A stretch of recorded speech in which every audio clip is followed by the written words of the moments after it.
Hey everyone, welcome back to my YouTube channel science learning academy. मैं हूं आपके educator Neha Saini. तो बच्चों, आज हम टॉपिक कंप्लीट कर लेंगे आपका types of charges and there interaction. ठीक है, इससे पहले का हम टॉपिक्स जो हैं वो कंप्लीट कर चुके हैं, चार्जेस के बारे में पढ़ चुके हैं और किस तरह से कोई भी बॉडी जो है वो चार्ज होती है। ठीक है, जब हम उसको किसी भी ऑब्जेक्ट्स के ऊपर या किसी भी पॉलीथीन या वुलन क्लॉथ के ऊपर जब हम किसी भी ऑब्जेक्ट को रब करते हैं तो उससे वो क्या हो जाती है, चार्ज हो जाती है। ठीक है, और यहाँ पे हमने टेबल भी फिल कर ली थी। अब आते हैं types of charges and there interaction पे। तो इसके लिए यहाँ पर एक आपको एक्टिविटी दी गई है बेसिकली। तो इसमें आपको क्या लेने हैं, 2 बैलून्स लेने हैं फूले हुए। ठीक है, और उन बैलून्स को एक वुलन क्लॉथ से आपको क्या कर देना है, रब कर लेना है। ठीक है, तो जैसे ही आप इन बैलून्स को वुलन क्लॉथ से रब करोगे तो आप क्या ऑब्जर्व करोगे कि ये दोनों बैलून्स जो हैं एक दूसरे से दूर हो गए हैं। ठीक है, क्यों दूर हो गए हैं?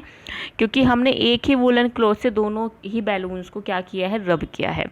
तो मान लो अगर वुलन क्लॉथ से इन दोनों के पास पॉजिटिव पॉजिटिव चार्ज चला जाता है तो सेम चार्जेस क्या करते हैं, एक दूसरे को रिपेल करते हैं। ठीक है, अगर एक के पास पॉजिटिव और एक के पास नेगेटिव होता तो ये क्या करते, एक दूसरे को अट्रैक्ट करते, अपनी ओर एक दूसरे को खींचते। ठीक है, लेकिन यहाँ पे इन्होंने क्या कर लिया, इन्होंने सेम टाइप ऑफ चार्जेस को गेन कर लिया, जिसकी वजह से ये क्या हो रहे हैं, रेपल हो रहे हैं। ठीक है, उसके बाद यही एक्टिविटी आपको किसके रिपीट करनी है, किस में रिपीट करनी है, पेन के रिफ़िल के साथ। ठीक है, तो आपको एक यूज्ड पेन रिफ़िल लेना है, उसको पॉलीथीन पर क्या करना है, रब करना है। ठीक है, और उसको ग्लास के अंदर रख देना है। फिर उसके बाद आपको क्या करना है, दूसरा रिफ़िल लेना है और उसको पॉलीथीन से रब कर देना है। Bring it close to the charge refill, तो उसको आपको चार्ज रिफिल के पास लेके आना है। Be careful not to touch charge end with your hand. ठीक है, और ये आपको केयरफुल रहना है कि जब आप किसी भी ऑब्जेक्ट को चार्ज कर दिया है तो वो आपके हैंड पे टच ना हो। ठीक है, यानी कि जो पॉइंट आपने इसका चार्ज किया है वो पॉइंट आपके हैंड्स पे टच ना हो। Is there any effect on refill in the tumbler, do the two attracts each other और रेपल ईच अदर। तो इसमें बेसिकली हमने इस वाली एक्टिविटी में आप क्या देखोगे, जो दो रिफ़िल थे, ठीक है, जो कि सेम ही बेसिकली कह सकते हैं पॉलीथीन से, ठीक है, जिनको हमने क्या किया था, सेम ही पॉलीथीन से रब किया था। ठीक है, ये पॉलीथीन है, ये 2 आपके पेन के रिफ़िल है। तो जैसे ही हमने इनको दोनों को किस पे इनको रब किया, एक ही पॉलीथीन पे दोनों को रब किया, तो इन दोनों रिफ़िल्स ने भी कौन कौन से चार्ज गेन कर लिए, मान लो पॉजिटिव, यानी कि सेम टाइप ऑफ चार्जेस दोनों ने गेन कर लिए। तो ये वाला रिफ़िल और ये वाला रिफ़िल क्या करेंगे, जब दोनों तरह के ही सेम आपके क्या हैं, चार्जेस हैं, तो ये दोनों एक दूसरे को क्या करेंगे, रेपल करेंगे और एक दूसरे को दूर कर देंगे अपने आप से। ठीक है, फिर यही एक्टिविटी आपको दोबारा से करनी है, लेकिन इसमें आपको क्या करना है, चार्ज्ड आपको एक बैलून ले लेना है। ठीक है, और एक चार्ज्ड आपको रिफ़िल ले लेना है। ठीक है, फिर उसके बाद क्या करना है, इन दोनों को आप पास लेके आना है। तो आप क्या देखेंगे, यहाँ पर एक के पास तो पॉजिटिव चार्ज है, एक के पास नेगेटिव चार्ज होगा। ठीक है, यानी कि दोनों ने क्या किया होगा, दोनों ने डिफरेंट टाइप ऑफ चार्जेस को गेन कर लिया होगा। बेसिकली मतलब क्या है, यहाँ पर देखो, जब हम 2 तरह के चार्जेस, मान लो अगर इसने पॉजिटिव चार्ज गेन किया, पेन के रिफ़िल ने शुरू में ही नेगेटिव चार्ज गेन कर रखा है। ठीक है, एग्जाम्पल मान लो, ठीक है, ये पेन का रिफ़िल है, इसके पास क्या है, नेगेटिव चार्ज है, इस बैलून के पास क्या है, पॉजिटिव चार्ज है। तो ये दोनों ऑब्जेक्ट्स जो होंगे, ये दोनों ऑब्जेक्ट्स क्या करेंगे, एक दूसरे को अगर ये पॉजिटिव है और ये नेगेटिव है तो एक दूसरे को क्या करेंगे, अट्रैक्ट करेंगे। ठीक है, अगर मान लो इसके पास भी पॉजिटिव है, इसके पास भी पॉजिटिव है, तो पॉजिटिव क्या करेंगे, एक जैसे क्या करेंगे, एक दूसरे को रेपल करेंगे। ठीक है, डिपेंड करता है चार्जेस पे। तो इस एक्टिविटी में बेसिकली जो पेन की स्ट्रिप थी उसमें क्या हुआ, उसमें वो जो स्ट्रिप है वो क्या हो गई, उसने बैलून को अट्रैक्ट किया, यानी कि पेन की जो रिफ़िल है उसके पास कौन सा चार्ज है, नेगेटिव चार्ज है, और बैलून के पास कौन सा चार्ज है, पॉजिटिव चार्ज है। ठीक है, यानी कि 2 डिफरेंट चार्जेस इन्होंने कंसिस्ट कर रखे हैं। Let us summarise the observation, a charge balloon repel a charge balloon. ठीक है, आपने क्या देखा कि जो चार्ज बैलून है वो रेपल कर रहा है चार्ज बैलून को। इनके ऊपर पॉजिटिव चार्ज भी हो सकता है, नेगेटिव चार्ज भी हो सकता है, लेकिन सेम टाइप ऑफ चार्जेस होंगे दोनों बैलून्स के ऊपर। ठीक है, ए charge refill REPL a charge refill. फिर आपने देखा कि जो चार्ज रिफिल है वो रेपल कर रहा है चार्ज रिफिल को, इसका मतलब क्या है, दोनों के पास या तो पॉजिटिव चार्ज है, दोनों के पास नेगेटिव चार्ज है, ठीक है, कोई भी एक तरह का चार्ज इनके पास हो सकता है। फिर आपने लेकिन जब बैलून और रिफिल को देखा तो उसमें क्या हुआ, एक ने तो क्या किया, दोनों जब आपके पास रखी गई, ये रिफिल है और ये बैलून है, जब इनको पास लाया गया तो क्या देखा कि ये क्या कर रहे हैं, एक दूसरे को अट्रैक्ट कर रहे हैं, ये क्या कर रहे हैं, एक दूसरे को अट्रैक्ट कर रहे हैं। इसका मतलब क्या है, इनमें से एक के पास क्या है, पॉजिटिव चार्ज है, एक के पास क्या है, नेगेटिव चार्ज है, ठीक है। तो यहाँ पे क्या हुआ, डिफरेंट टाइप ऑफ चार्जेस होने की वजह से इन्होंने एक दूसरे को क्या किया है, अट्रैक्ट किया है। Does it indicate that the charge on balloon is of different kind from charge of the refill? इसका मतलब क्या है कि जो चार्ज है बैलून के ऊपर वो अलग है चार्ज ऑफ रिफिल पर जो है, ठीक है, यानी कि एक पर पॉजिटिव होगा, एक पर नेगेटिव होगा। Can we say then that there are two kinds of charges? तो क्या होते हैं, दो तरह के चार्जेस होते हैं, ठीक है। अगर सेम तरह के चार्जेस है तो ऑब्जेक्ट क्या होगा, एक दूसरे को रेपल करेगा। अगर डिफरेंट काइंड ऑफ चार्जेस हैं तो वो क्या करेंगे, एक दूसरे को अट्रैक्ट करेंगे, ठीक है। It is a convention called that charge acquired by glass rod when it is rubbed with silk as positive. तो ये एक फैक्ट है ये जो कि आपको याद रखना है। बेसिकली इस फैक्ट में क्या बोला गया है कि जब आप किसी ग्लास रोड को सिल्क पे रब करते हो तो वो एक्वायर कर लेती है पॉजिटिव चार्ज, ठीक है। क्या एक्वायर कर लेगी, पॉजिटिव चार्ज। तो आपको ये चीज़ याद रखनी है कि जब आप ग्लास रोड को रब करोगे सिल्क पर तो वो कौन सा चार्ज एक्वायर करती है, पॉजिटिव चार्ज को एक्वायर करती है, ठीक है। The other kind of charge is said to be negative charge. तो जो दूसरे जो बचे हुए चार्जेस होंगे वो क्या कहलाए जाएंगे, वो कहलाए जाएंगे नेगेटिव चार्ज, ठीक है। यानी कि दो तरह के चार्जेस होते हैं, एक पॉजिटिव चार्ज, एक होता है नेगेटिव चार्ज।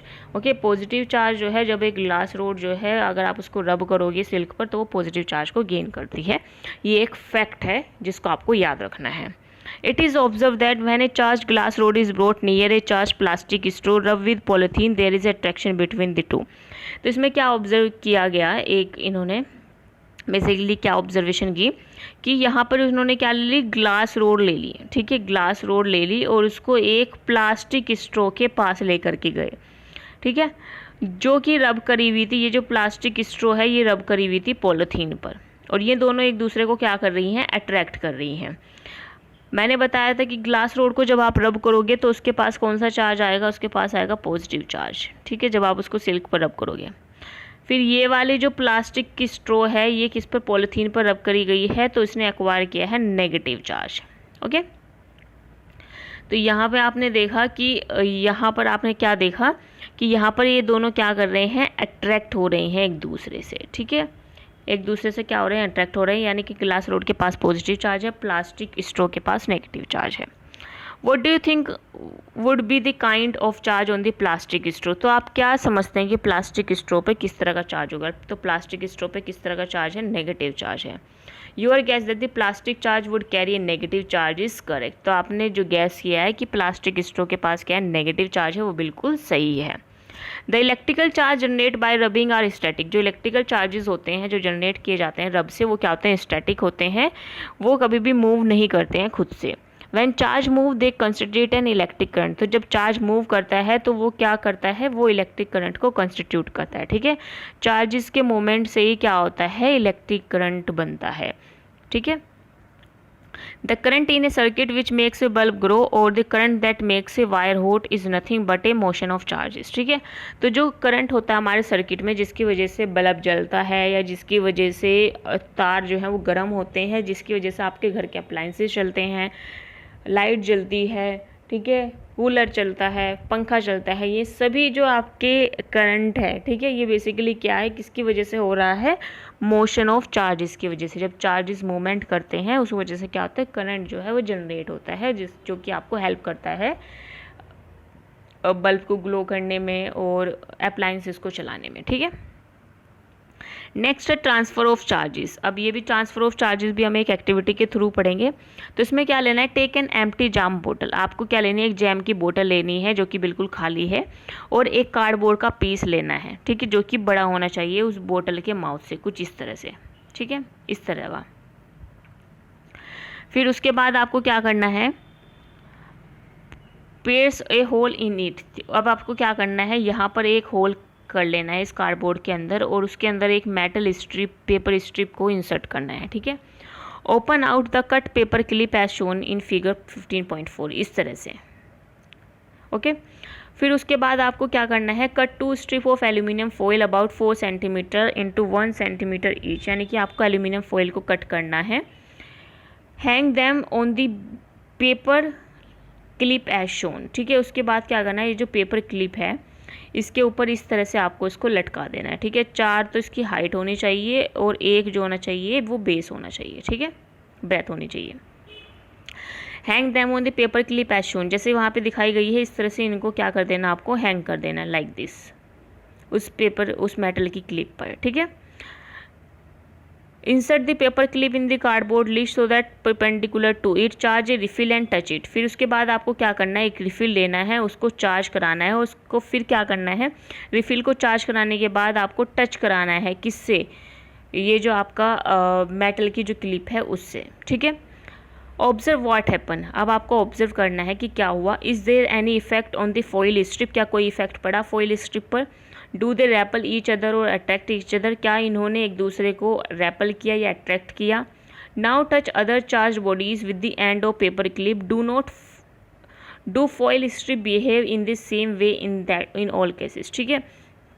तो बेसिकली क्या होगा, देखो जब आप यहाँ पर ये जो पेन है, ठीक है, ये जो पेन है, ये जो रिफिल है, जब आप इसको चार्ज कर लोगे और चार्ज करने के बाद आप इसको कांटेक्ट में ला रहे हो इस मेटल स्ट्रिप के या मेटल वायर के, ठीक है, तो इससे क्या हो रहा है, ये जो चार्ज है, मान लो यहाँ पे इसके पास क्या नेगेटिव चार्ज है, मान लो एग्जांपल, तो ये नेगेटिव चार्ज वो कहाँ ट्रांसफ़र कर देगा, यहाँ पर, ठीक है। और सेम टाइप ऑफ चार्जेस कहाँ ट्रांसफ़र हो जाएंगे, इस पेपर फॉइल पर। तो ये एक दूसरे को क्या करेगी, एक दूसरे को ये रैपल करेंगे, ठीक है, एक दूसरे को ये अपने आप से दूर भगाएंगी, यहाँ पर आप देख भी रहे होंगे। Okay, do they repel each other और अट्रैक्ट ईच अदर, तो इन्होंने क्या किया, रैपल किया एक दूसरे को। Now touch other charge bodies with the end of paper clip, अब आपको क्या करना है, दूसरी चार्ज बॉडी को पेपर क्लिप की एंड पर लगाना है इस तरह से, ठीक है। आपको अब कोई और चार्ज ले लेना है और उसको भी क्या करना है, यहाँ पर पेपर स्ट्रिप की उस पर लगा देना है। जैसे मान लो आपने ग्लास रोड ले ली, ग्लास रोड पे पॉजिटिव चार्ज था, ठीक है, तो इसमें भी आप क्या देखोगे, इस वाले में भी आप ये चीज़ देखोगे कि ये जो पेपर फॉइल्स है वो एक दूसरे से क्या हो रही हैं, दूर भाग रही हैं, ठीक है। क्यों भाग रही हैं, क्योंकि सेम टाइप ऑफ चार्ज जो है वो ट्रांसफ़र हो रहा है।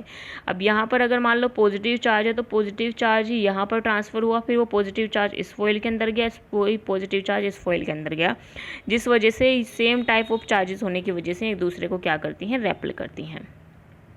The aluminium foil strip receive the same charge from the charge refill through the paper clip, तो जो एल्यूमिनियम फॉइल स्ट्रिप है वो किससे चार्ज ले रही है, वो पेपर क्लिप के थ्रू चार्ज को ले रही है। Remember that metals are good conductor of electricity, और आपको ये चीज़ याद रखनी चाहिए कि जो मेटल्स होते हैं वो गुड कंडक्टर होते हैं इलेक्ट्रिसिटी के। The strip carrying similar charge REPL each other and they become wide open, ठीक है। जैसे ही ये जो आपकी जो स्ट्रिप्स हैं ये सेम टाइप ऑफ चार्जेस को एक्वायर कर लेती हैं तो एक दूसरे को क्या करने लगती हैं, रेपल करने लगती हैं, ठीक है। Such a device can be use to test whether an object is carrying charge और नॉट, और इस तरह का डिवाइस जो है वो टेस्ट करने के लिए यूज़ किया जाता है कि जो ऑब्जेक्ट है वो चार्ज है या नहीं चार्ज है, ठीक है। और इस डिवाइस को हम बोलते हैं electroscope.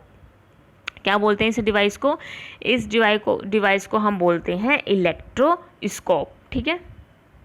Thus we find that electrical charge can be transferred from a charged object to another through a metal conductor, तो यहाँ पे हमने क्या फाइंड आउट किया कि जो इलेक्ट्रिकल चार्जेस हैं वो ट्रांसफ़र हो सकते हैं चार्ज बॉडी से दूसरी चार्ज बॉडी पर थ्रू ए मेटल कंडक्टर, ठीक है। Touch the end of paper clip gently with the hand, you will find change in the foil strip, ठीक है। अब आपको क्या करना है, अब आपको बेसिकली क्या करना है, ये जो चार्ज स्ट्रिप थी, ये जो चार्ज बॉडी थी ये वाली, अब इसको आपको क्या कर देना है, चार्ज बॉडी जो थी इसको अपने फिंगर से टच कर लेना है। तो फिंगर से जैसे ही टच करोगे उसके बाद अगर आप इस स्ट्रिप पर लगाओगे, मेटल की स्ट्रिप पर, तो ये जो है ये बेसिकली ये सेम ओरिजिनल पोजीशन पर आ जाएगी, क्योंकि उस टाइम पे जो है वो चार्ज बॉडी अनचार्ज हो गई है, ठीक है। They come back to their original state, तो वो क्या हो जा रही है, ओरिजिनल स्टेट में आ गई है। Repeat charging of foil strip and touching the paper clip, अब आपको क्या करना है, रिपीट दोबारा से उस फॉइल दोबारा से आपको क्या करना है, पेपर क्लिप जो है दोबारा से आपने ऑब्जेक्ट लेना है, मान लो ये रिफ़िल है, इसको चार्ज करना है और पेपर क्लिप पर लगाना है और फिर आपको टच कराना है पेपर क्लिप से, ठीक है। तो आप क्या देखेंगे, फिर से वो क्या हो रही हैं, दोनों फॉइल पेपर्स अलग अलग हो जा रहे हैं, ठीक है। लेकिन फिर जैसे ही आप उसको अपने हाथ से टच कराते हो, फिर हाथ से टच कराने के बाद फिर उसको आप दोबारा से वहीं पर लगाते हो मेटल स्ट्रिप पे, तो वो दोबारा से एक दूसरे से दूर नहीं जाती हैं, वो सेम अपनी ओरिजिनल स्टेट में आ जाती हैं, ठीक है। वाई डज इट हैपन, ये ऐसा क्यों हो रहा है? The reason is that foil strip lose charge to earth through your body. तो इसमें ऐसा क्यों हो रहा है? इसमें ऐसा इसलिए हो रहा है क्योंकि जो फॉइल स्ट्रिप है वो चार्ज को लूज़ कर रही है अर्थ पर थ्रू योर बॉडी, हमारी बॉडी के थ्रू, ठीक है। हमारी बॉडी भी क्या है, कंडक्टर की तरह काम करती है, वो भी चार्ज गेन करके अर्थ तक पहुंचाती है। So we say that foil strip are discharge. तो यहाँ पर हम क्या कह सकते हैं कि जो फॉइल की स्ट्रिप है वो क्या हो गई है, डिस्चार्ज हो गई है। The process of transferring of charge from a charge object to the earth is called earthing. अब अगर आपसे कोई पूछे कि अर्थिंग क्या होती है, process of transferring of charge, ये एक ऐसा प्रोसेस है जिसमें हम ट्रांसफ़र करते हैं चार्ज को, चार्ज ऑब्जेक्ट टू दी अर्थ, ठीक है। जो चार्ज है वो चार्ज ऑब्जेक्ट से हम अर्थ पर भेजते हैं, ठीक है, उसको हम क्या बोलते हैं, अर्थिंग बोलते हैं। तो अगर आपसे कोई पूछे डेफिनेशन क्या है अर्थिंग की, तो ये रही आपकी डेफिनेशन, ठीक है। The process of transferring of charge from a charge body to the earth is called earthing. Next है कि अर्थिंग का यूज़ क्या होता है, क्यों हम अर्थिंग कराते हैं। Earthing is provided in buildings to protect us from electrical shock due to any leakage of electrical charge, ठीक है। तो अर्थिंग क्या करती है, प्रोवाइड की जाती है बिल्डिंग्स में, और जो घर बनते हैं बड़े बड़े, मतलब जो भी बिल्डिंग्स वगैरह बन रही है, घर बन रहे हैं, उनमें अर्थिंग करवानी ज़रूरी होती है, क्योंकि कोई भी लीकेज हो गया अगर इलेक्ट्रिकल करंट का, तो उसकी वजह से इलेक्ट्रिकल शॉक लग सकता है जो वहाँ पर लोग रह रहे हैं, ठीक है, इस वजह से। तो अर्थिंग इस वजह से कराई जाती है। ओके, तो ये क्या हो गया, यूज़ हो गया अर्थिंग का। नेक्स्ट क्लास में हम पढ़ेंगे द स्टोरी ऑफ लाइटनिंग, कि लाइटनिंग की स्टोरी क्या है, क्यों बिजलियाँ चमकती हैं, ठीक है, इनकी कहानी क्या है, ये चीज़ हम नेक्स्ट क्लास में कंप्लीट करेंगे, ठीक है।